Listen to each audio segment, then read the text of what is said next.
Dah pernah 2 stand lah.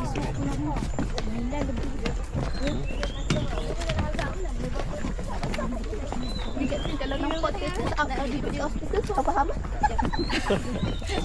Kan jangan dia macam tu. Kena tu. Jadi dia kencang pula. Ha, biar dekat sini lah. Tak adalah.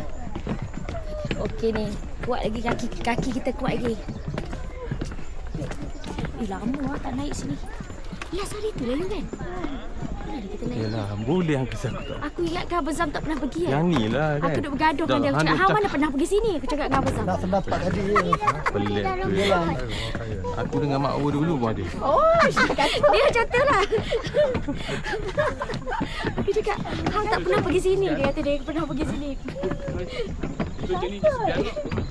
Sama cakap aku tak pernah pergi.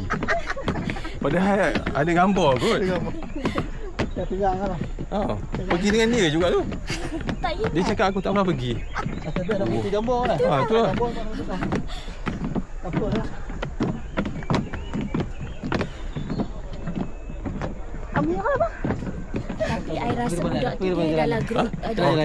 Dia geruk di jalan kucing I rasa tu. Dia geruk jalan kucing I rasa. Tak. Atau dia tak Dia sebelum tu lagi. Zaman ada Mizi lagi. Zaman ada Mizi. Sebut tadi dia kata apa nama dia? Nama tu Mizi kita. Nama lelaki dia kan? Damang. Apa nama dia ni? Aku terlupa.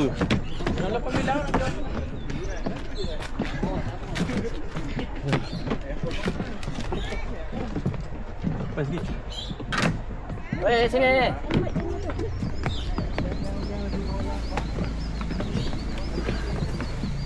Dia betul bunyi ni.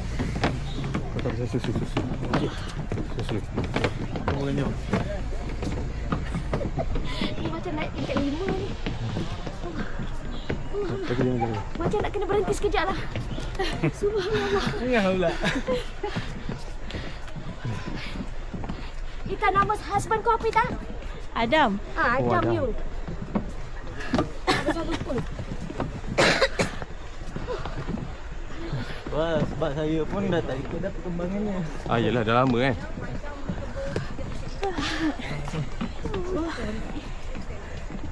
Ya. Laju je kau. Ya, aku okey. Okey. Korang naik motor ke naik kereta? Kereta. Berapa jam datang sampai sini? Jam.